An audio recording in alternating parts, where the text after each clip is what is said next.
பிஸ்மில்லா Arabic academy. வீட்டில் இருந்தபடியே குர்ஆனை அரபு மொழியில் படித்து புரிந்து கொள்ள வேண்டுமா? முஸ்லிம் மற்றும் முஸ்லிம் அல்லாதவர்கள், ஆண்கள், பெண்கள், வயது வரம்பு கிடையாது. கல்வி தகுதி தேவையில்லை. திறமை வாய்ந்த அனுபவமிக்க ஆசிரியர்களை கொண்டே வகுப்புகள் நடத்தப்படுகிறது. 3 மாதத்தில் குர்ஆனை சிறந்த முறையில் கற்றுத்தரப்படும். மேலும் விவரங்களுக்கு கீழுள்ள எண்ணை அணுகுங்கள். பேட்டை டிவி நேயர்களை அன்போடு வரவேற்கிறோம். இந்த நிகழ்ச்சி அசால்ட் அரசியல். இன்னைக்கு நிகழ்ச்சியில நம்ம கூட இருக்கக்கூடிய சிறப்பு விருந்தினர் மந்தவெளி ஈத்கா மஸ்ஜிதின் தலைமை இமாம் மௌலானா இலியாஸ் ரியாசி நம்மளோட இருக்காங்க. மௌலானா அஸ்ஸலாமு அலைக்கும். வலைக்கும் சலாம் ஃபரூக். மௌலானா, இப்போ இந்த பீகார் தேர்தலோட ரிசல்ட், இது யாருமே எதிர்பார்க்காத ஒரு ரிசல்ட் வந்திருக்கு. யாருமே எதிர்பார்க்காத அப்படிங்கறதோட யாருமே ஏற்றுக்கொள்ள முடியாத ஒரு ரிசல்ட் வந்திருக்குது. இந்த பீகார் எலெக்ஷன் ரிசல்ட் எப்படி பாக்குறீங்க மௌலானா? முதலாவது, யாருமே ஏற்றுக்கொள்ள இயலாத, ஏற்றுக்கொள்வதற்கு மனம் ஒப்பாத ஒரு ரிசல்ட்டுங்கிறத நான் ஒத்துக்கிறேன்.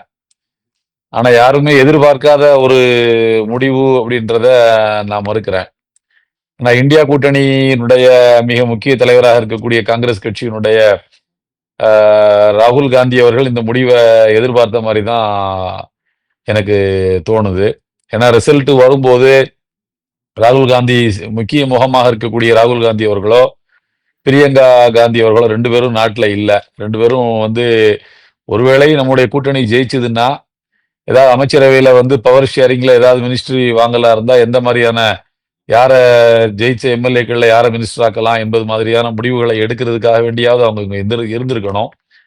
ஸோ அவங்க இல்லை அப்படின்றதுல இந்த முடிவை அவங்க எதிர்பார்த்த மாதிரி தான் தோணுது. ஆனால் நான் இந்த முடிவை எதிர்பார்க்கல.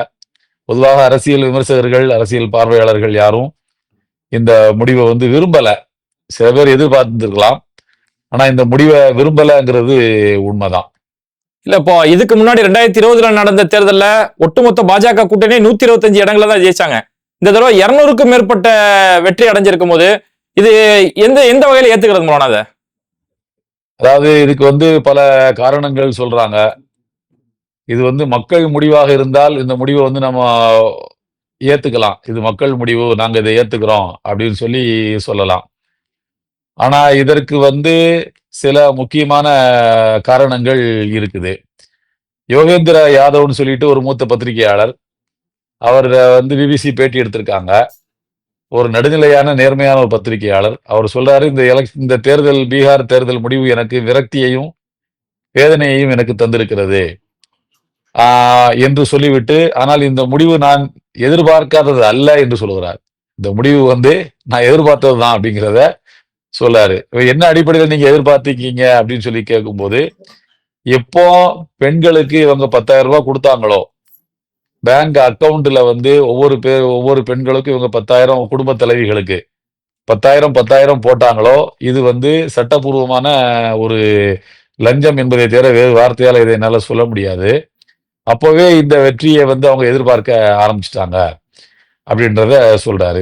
அதுக்கு முன்னாடி அவர் என்ன சொல்றாருன்னா, நிதிஷ் எப்பவுமே கடந்த 19 ஆண்டு கால 20 ஆண்டு கால ஆட்சி காலத்துல அடுத்தடுத்து தேர்தல்கள்ல ஜெயிக்கிறதுக்கு அவர் பெண்களுடைய வாக்குகளை கவர்றதுக்கான வழிகளை அவர் எப்போதுமே கண்டுபிடிச்சு களத்துல அதை செயல்படுத்தி இருக்கிறாரு. உதாரணமா போதை ஒழிப்பு மாதிரியான செயல் திட்டங்களா இருக்கட்டும், இந்த மாதிரியான ஒரு சமூக நலத்திட்டங்களை அவர் கொண்டு பெண்களுடைய வாக்குகளை அவர் குறி வச்சுதான் அதனுடைய அரசியல் பாதையை தேர்ந்தெடுத்து போய்கிட்டு இருக்கிறாரு.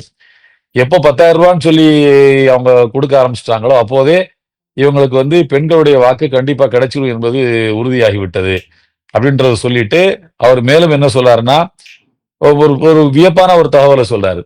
களத்துல நிதிஷுக்கு எதிரான வெறுப்பு அறவே இல்லைங்கிறாரு. நிதிஷுக்கு எதிரான வெறுப்புணர்ச்சி களத்துல அறவே கிடையாது என்பதை சொல்லிவிட்டு மேலும் அவர் என்ன சொல்றாருன்னு சொன்னா, அவருடைய தயவு இனிமேல் பிஜேபிக்கு தேவைப்படும், பிஜேபியால அவரை பகச்சிக்க முடியாதுன்னு சொல்றாங்க. இல்ல, இப்போ இவ்வளவு பெரிய வெற்றி அடைஞ்சனா பாஜக அவங்கதான் முதலமைச்சர் பொறுப்பு கேட்பாங்க அப்படின்ற பேச்சு அடிப்படுது. ஆனால் யோகேந்திர யாதவ் என்ன சொல்றாருன்னா, இனிமேல் நிதிஷை ஆல் இண்டியா அரசியல், அகில இந்திய அரசியலிலும் நிதிஷ் ஒரு தவிர்க்க முடியாத சக்தியாக வந்துட்டாரு. பிஜேபி அவரை கிள்ளுக்கிற மாதிரி இனிமேல்லாம் பயன்படுத்திக்கிட முடியாது. அவருடைய தயவு கண்டிப்பாக பிஜேபிக்கு தேவைப்படும். ஏன்னா அவருடைய தயவுல தான் யூனியன் கவர்மெண்ட்டும் இருக்குது, ஒன்றிய அரசும் அவருடைய தயவுல தான் இருக்குது. ஒரு தவிர்க்க முடியாத சக்தியாக தன்னை அவர் வந்து உருவாக்கிக்கிட்டாரு. இது வந்து நிதிஷுக்கு கிடைத்த வெற்றிங்கிறத அவர் ரொம்ப அழுத்தம் திருத்தமா அதுல வந்து சொல்லியிருக்கிறாரு. அது போக வந்து இதற்கு வேறு சில காரணங்களும் உண்டு அப்படின்னு சொல்றாரு. அந்த வேறு சில காரணங்கள் என்ன அப்படின்னு அவர் வெளிப்படையா சொல்லல. வேறு சில காரணங்கள்னு அவர் சொல்லி காட்டுது எஸ்ஐஆர் தான். ஆ அந்த அந்த அந்த பேட்டியை படிக்கும் போது நமக்கு பத்திரிகையாளர் இல்லையா ரொம்ப கவனமா பேசியிருக்கிறாரு. எஸ்ஐஆர் தான் அவர் வேறு சில காரணங்களும் இதற்கு உண்டு, இந்த வெற்றிக்கு பின்னால உண்டுன்னு சொல்றாரு. அது வேறு சில காரணங்கள் என்னங்கிறத காங்கிரஸ் கட்சியினுடைய தலைவர் ஜெயராம் ரமேஷ் வந்து வெளிப்படையா சொல்லியிருக்கிறாரு. எஸ்ஐஆரும் தேர்தல் கமிஷன் மற்றும் இந்த அலையன்ஸ் என்டிஏ அலையன்ஸ் இவங்கெல்லாம் சேர்ந்து போட்ட கூட்டணியினுடைய வெற்றி தான் இது அப்படிங்கிறத வந்து அவங்க சொல்லியிருக்காங்க. இல்ல இப்ப பாஜக என்ன சொல்றாங்கன்னா எஸ்ஐஆர் கொண்டு வந்ததாலதான் இது வரைக்கும் வரலாறுல இல்லாத அளவுக்கு 69% அங்க வாக்கு பதிவாயிருக்கு. அப்ப எஸ்ஐஆர் நல்ல விஷயம் தானே, இதுல எப்படி ஒரு கோளாறு நடக்கும்னு சொல்லி கேக்குறாங்களே. இல்ல அவங்க கோளாறு நடந்துருச்சு, இனிமே எப்படி நடக்கும்ங்கிற பேச்செல்லாம் கேள்வி கிடையாது. கோளாறு நடந்தாச்சு, அத மக்கள் மத்தியில வந்து ராகுல் காந்தி வந்து தோலுரிச்சு காட்டிட்டாரு. சோ நடந்து போன அவங்களுக்கு பிஜேபியை பொறுத்த வரைக்கும் இந்த தேர்தல் வந்து அவர்களுக்கு ஒரு மான பிரச்சனையாக இருந்தது என்னவோ உண்மைதான்.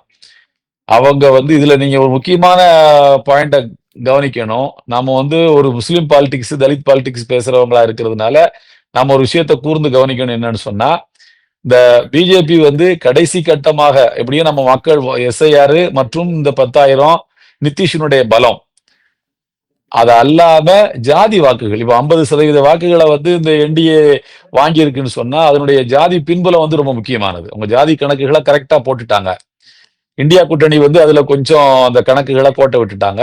ஜாதிய கணக்குகளை வச்சு பார்க்கும்போது இந்த 50% வாக்கு வந்து அவங்களுக்கு வரலாறு காணாத அளவுக்கு கிடைச்சிருக்கு. சோ இத வச்சு பார்க்கும்போது என்ன தெரியுது அப்படின்னு சொன்னா, இது அவங்களுக்கு ஒரு வாழ்வாசாவா பிரச்சனையா இதை அவங்க எதிர்கொண்டிருக்காங்க. அதனாலதான் பேங்க் அக்கவுண்ட்ல எலெக்ஷனுடைய கோட் ஆஃப் கண்டக்ட் வந்ததுக்கு அப்புறமாக துணிச்சலா அப்படி ஒரு முடிவை வந்து அவங்க எடுத்திருக்காங்க. நீதிமன்றத்துல கொண்டு போய் வழக்கு போட்டா கூட அதை நம்ம பாத்துக்கலாம், பின்னால பாத்துக்கலாம் அப்படிங்கிற நம்பிக்கையில கடைசி கட்டமாக அவர்கள் எடுத்த முயற்சி தான் குண்டு வெடிப்பு. குண்டு வெடிப்பு வந்து கிட்டத்தட்ட அவங்களுக்கு சாதகமா வரணும் என்பதற்காக வேண்டிய செய்யப்பட்ட ஒரு வேலைங்கிறது மிக தெளிவாகவே தெரியுது. ஆனா இதுல வந்து மகிழ்ச்சி அடையக்கூடிய விஷயம் என்னன்னு சொன்னா, எந்த வந்து அனலிஸ்டும் எந்த ஆய்வாளர்களும் குண்டு வெடிப்பு என்பது பீகார் எலெக்ஷன்ல ஒரு செல்வாக்கு செலுத்தி இருக்கு, அது பிஜேபி அதிக ஓட்டு வாங்கினதுக்கு குண்டு வெடிப்பு நடந்தது ஒரு காரணங்கிறத எங்கேயுமே சொல்லல அப்படின்றதுல இருந்து என்ன நமக்கு புரிஞ்சுக்கிட முடியுதுன்னா, இந்த குண்டு வைத்தது வந்து முஸ்லிம்கள் தான் இதை செஞ்சிருப்பாங்கன்றத இந்தியாவுடைய மனசாட்சி நம்பலங்கிறது நமக்கு புரியுது. அது ஒரு வகையில மகிழ்ச்சி அடையக்கூடிய விஷயம். மற்றபடி இந்த வெற்றி வந்து நாட்டுக்கு ஆகாத வெற்றி, இந்த நாட்டு மக்களுக்கு நிச்சயமாக அது பாதகமான பலனைத்தான் இது வந்து தரும் என்பதில் எந்த சந்தேகமும் இல்லை. இல்ல மோனா, ஆனா களத்துல பிரச்சாரத்துல பார்க்கும்போது ராகுல் காந்தி ஓட்டு அதிகார யாத்திரை நடத்தினாரு. அவ்வளவு பெரிய மக்கள் கூட்டம் நடந்தது. ஆனா கடந்த 2020 இப்ப காங்கிரஸ் அங்க 19 தொகுதிகளை ஜெயிச்சாங்க. இந்த தடவை வெறும் 5 இடங்களை மட்டும்தான் ஜெயிச்சிருக்காங்க. அப்ப காங்கிரஸ் எங்க கோட்டை விட்டாங்கன்னு நினைக்கிறீங்க? காங்கிரஸ் வந்து ஜாதி கணக்குகளை பாக்குறதுல கோட்டை விட்ட மாதிரி நான் நினைக்கிறேன். ரெண்டாவது என்னன்னு சொன்னா, என்னதான் இருந்தாலும் அது மாதிரியான வறுமை கோட்டுக்கு கீழே இருக்கக்கூடிய மக்கள் அதிகமாக இருக்கக்கூடிய ஒரு மாநிலம், கல்வி அறிவு அதிகமாக கொடுக்கப்படாத ஒரு மாநிலம், அதிகமாக மைக்ரண்ட் லேபர்கள் நாட்டிலேயே அதிகம் இருக்கிறது பீகார்ல தான். அங்கிருந்து இதர மாநிலங்களுக்கு வேலைக்கு போயிருக்காங்க. அப்போ ஒவ்வொரு பைசாவினுடைய அருமையும் அந்த மக்களுக்கு தெரியும். பணம் என்பது என்னவெல்லாம் செய்யுங்கிறது அந்த மக்களுக்கு தெரியும். உள்நாட்டுக்குள்ளேயே வந்து மனைவி மக்களை ஓராண்டு காலத்துக்கு மேலாக பார்க்காமல் மாதம் 10,000 ரூபாய் சம்பளம் தான் 12,000 ரூபாய் சம்பளத்துக்காக இந்த மக்கள் வெளி மாநிலங்கள் வந்து வேலை பார்க்கக்கூடிய அளவுக்கு பணத்தினுடைய வலிமையை அந்த மக்கள் தெரிஞ்சவங்க. அவங்களுக்கு இலகுவாக தூக்கி அதுவும் பேங்க் அக்கவுண்ட்லயே நேரடியாக அது பணத்தை போடுகின்ற போது அது பெண்களுடைய வாக்கை மொத்தமாக வாங்கிருச்சு அப்படின்றத நம்ம இலகுவா புரிஞ்சுக்க முடியுது. சோ எனவே இவர்கள் ஜாதிய பின்புலம், அந்த மக்களுடைய அந்த மலினமான அந்த உணர்வுகளை கிள்ளுவது, அந்த ஜாதிய உணர்வுகளை வந்து கிள்ளி விடுவது, அது போல வந்து பணத்தை மக்களுடைய கண்களுக்கு முன்னால காட்டி ஒரு விதமான சபலத்தை ஏற்படுத்துவது, இதுல வந்து மயங்கக்கூடியவங்க எம்எல்ஏ எம்பிஸே மயங்கும் போது, பிஜேபி வைக்கக்கூடிய வரையில விழுந்து காங்கிரஸ்ல நின்று ஜெயிச்சுட்டு பிஜேபி பக்கம் தாவும் போது ஏன் வந்து பொதுமக்கள் வந்து இந்த மாதிரியான முடிவுகளுக்கு வரமாட்டாங்க? சோ அதனால பின் வாசல் வழியாக பெறப்பட்ட வெற்றி அப்படின்னு தான் நம்ம இதை பார்க்கணும். இது ராகுல் காந்தியினுடைய தோல்வி என்று சொல்வதை நான் ஒத்துக்க மாட்டேன். இது ராகுல் சரிங்க மௌலானா, காந்தியினுடைய இப்போ தோல்வின்னு இந்த சொல்ல இடத்துல முடியாது. பாஜகவை சேர்ந்த பல பேர் சொல்லக்கூடிய ஒரு விஷயம் என்னன்னா, பீகாரை முடிச்சிட்டோம், அடுத்து தமிழ்நாடு தான். தமிழ்நாடு திமுக இதே மாதிரி தோல்வி அடைஞ்சு ஒரு பிரம்மாண்ட வெற்றி அடைவோம் அப்படிங்கிறாங்க. தமிழ்நாட்டுல சாத்தியப்படும் நினைக்கிறீங்களா? அதாவது சாத்தியப்படக்கூடாது. ஆனா அவர்கள் எப்படிப்பட்ட தகுடு திட்டங்களையும் செய்து அவர்கள் அரசியல் விளையாட்டுகளில எவ்வளவு மலினமான விளையாட்டுகளிலும் ஈடுபட தயாராக இருக்கக்கூடியவர்கள் தான் அப்படின்றத நமக்கு மிக தெளிவாக பீகார் மாநிலத்தினுடைய முடிவு நம்ம சொல்லிருச்சு. சோ அதனால தமிழ்நாட்டு மக்கள் இனிமேல் கூடுதல் கவனமாக இருக்க வேண்டும். அவர்கள் அதற்கு முயற்சிப்பார்கள். வெற்றி அவர்களுக்கு கிடைக்குமா கிடைக்காதாங்கிறத தேர்தல் முடிவுகளை வச்சுதான் நம்ம சொல்ல முடியும். இப்போது கிடைக்காதுன்னு நான் சொல்ல முடியாது, கிடைக்கும்னு என்னால சொல்ல முடியாது. திமுகவுக்கு ஒரு பெரிய சவால் காத்திருக்கிறது. தமிழ்நாட்டில் இருக்கக்கூடிய இந்தியா கூட்டணி கட்சிகள் ரொம்ப கவனமாக இருக்க வேண்டும். ஒவ்வொரு தமிழனும் மிக கவனமாக இருக்க வேண்டும். இவர்கள் குட்டிக்கரணம் போட்டாவது தமிழ்நாட்டுக்குள்ள இந்த மாதிரியான வித்தைகளில் ஈடுபட்டு எதையாவது ஒன்றை செய்வதற்கு அவர்கள் முயற்சிக்கத்தான் செய்வார்கள். பீகார் தேர்தல் முடிவு என்பது இந்தியா கூட்டணிக்கு ஒரு பின்னடைவா என்று கேட்டா கண்டிப்பா பின்னடைவு தான். அது பின்னடைவு இல்லைன்னா சொல்ல முடியாது. ஆனா தமிழ்நாட்டுல இந்த பின்னடைவு எந்த அளவுக்கு வேலை செய்யும் அப்படின்றத இப்போ நம்ம எதுவும் சொல்ல முடியாது. ஆனால் அவர்கள் இதற்காக பயங்கரமா முயற்சிப்பாங்க. சரிங்க மௌலானா, இப்போ இறுதியா ஒரு கேள்வி அப்படின்னா, இந்த பீகார் தேர்தல் ரிசல்ட்டை பொறுத்த வரைக்கும் ஏற்றுக்கொள்ள முடியாத அளவுல இப்படி ஒரு ரிசல்ட் வந்திருக்கு அப்படின் போது மக்கள் மத்தியில ஒரு அதிருப்தி இருக்குது. இதுக்கு அடுத்து நான் எதுக்கு ஓட்டு போடணும், இதுக்கு அடுத்து எதுக்கு எஸ்ஐஆர் ஃபார்மை நான் ஃபில்அப் பண்ணி கொடுக்கணும்னு சொல்லி ஒரு அதிருப்தி மனநிலையில இருக்கிறாங்க. அந்த மக்களுக்கு நீங்க சொல்ற அறிவுரை என்ன மௌலானா? அதாவது பீகாருடைய வெற்றியை பார்த்து விரக்தி அடைய தேவையில்லை. கபில் சிபால் சொல்றாரு, இலவசமாக பயண டிக்கெட்டுகள் எடுக்கப்படாத மக்கள் பல்லாயிரக்கணக்கான பேர் பீகார்ல இறக்கி விடப்பட்டார்கள் அப்படின்னு சொல்றாரு. ஒண்ணு, எஸ்ஐஆர் அப்படிங்கிற அந்த ஃபார்முலாவை தங்களுக்கு சாதகமாக அவங்க திருப்பிக்கிட்டாங்க. 2, ஜாதிய வாக்குகளை ஒருங்கிணைப்பதுல இந்தியா கூட்டணியை விட என்டிஏ கூட்டணி கொஞ்சம் முன்னிலை வகித்திருக்கிறது. 3, இன்ஃபேக்ட் அது இந்த வெற்றியினுடைய பின்னால் இருக்கக்கூடிய காரணங்களை சொல்றேன்.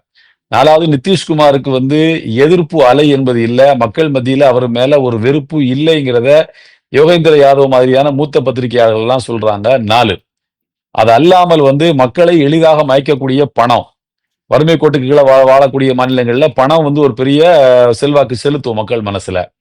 பணம், இப்படியான 5 வகையான ஃபேக்ட் இதுக்கு பின்னால இருக்குது. சோ இந்த வெற்றிய எல்லா மாநிலங்கள்லயும் தமிழ்நாட்டில எல்லாம் இந்த மாதிரியான உத்திகளை பயன்படுத்தி அவங்க எந்த அளவுக்கு முன்னேறிட முடியுங்கிற நம்ம உறுதியா இப்போதைக்கு சொல்ல முடியாது. எஸ்ஐஆரை பொறுத்த வரைக்கும் அப்படி பாத்தீங்கன்னு சொன்னா அத வேற மாதிரியாக ஒரு அரசியல் கட்சி துணிச்சலாக எஸ்ஐஆரை மக்கள் புறக்கணிக்க வேண்டும், எஸ்ஐஆருக்கு நாங்க உடன்பட மாட்டோம் என்று மக்கள் சொல்ல வேண்டும் என்று அரசியல் கட்சிகள் அதற்கான மூமெண்ட மக்கள் இயக்கத்தை கட்டி எழுப்பினால் இப்ப இருக்கக்கூடிய குளறுபடியில மக்கள் அந்த புறக்கணிப்பை ஏற்றுக்கொள்ளக்கூடிய மனநிலையில் தான் கண்டிப்பாக இருப்பார்கள்.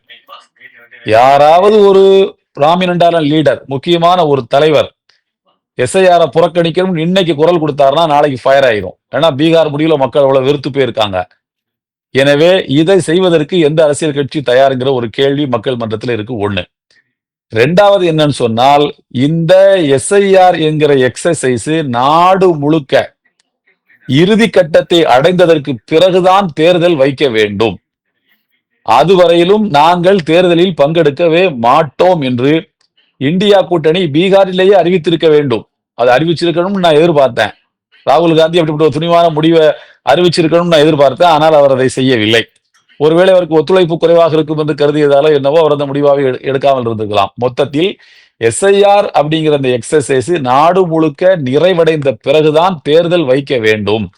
அதற்கிடையில நீ தேர்தலை வச்சா நாங்க அந்த தேர்தலில் பங்கெடுக்க மாட்டோம்னு இந்தியாவுடைய பிரதான எதிர்க்கட்சியாக இருக்கக்கூடிய காங்கிரஸ் கட்சி சொல்லுமானால் நிச்சயமாக மக்கள் அதை ஏற்றுக்கொள்ளக்கூடிய மனநிலையில் தான் கண்டிப்பாக இருப்பார்கள். எனவே இதை எஸ்ஐஆரை இப்போதைக்கு நம்ம மக்கள் செயல்படுத்த ஆரம்பித்து விட்டார்கள். செயல்படுத்துறது போய்கொண்டே இருக்க வேண்டும் என்பதுதான் நம்முடைய கருத்து. ஆனால் புறக்கணிக்க வேண்டும் என்று ஒரு அரசியல் கட்சி சொல்லுமானால் நிச்சயமாக மக்கள் அதை பின்பற்றுவார்கள். 2வது என்னன்னு சொன்னா, நாம விரக்தி அடைய தேவையில்லை. ஏன்னா தெலுங்கானாவில் இதே ராகுல் காந்தியினுடைய லீடர்ஷிப்ல தான் ஆட்சி மீட்டெடுக்கப்பட்டிருக்கு. கர்நாடகால பிஜேபி தோற்கடிக்கப்பட்டது இதே ராகுல் காந்தியினுடைய லீடர்ஷிப் தலைமையில தான் அது மீட்டெடுக்கப்பட்டிருக்கு. சோ அதனால இந்த தேர்தலை கண்டு மக்கள் விரக்தி அடைவதற்கான எந்த விதமான காரணமும் இல்லை என்றுதான் நான் நினைக்கின்றேன். எல்லாவற்றுக்கும் மேலாக அவங்களுக்கு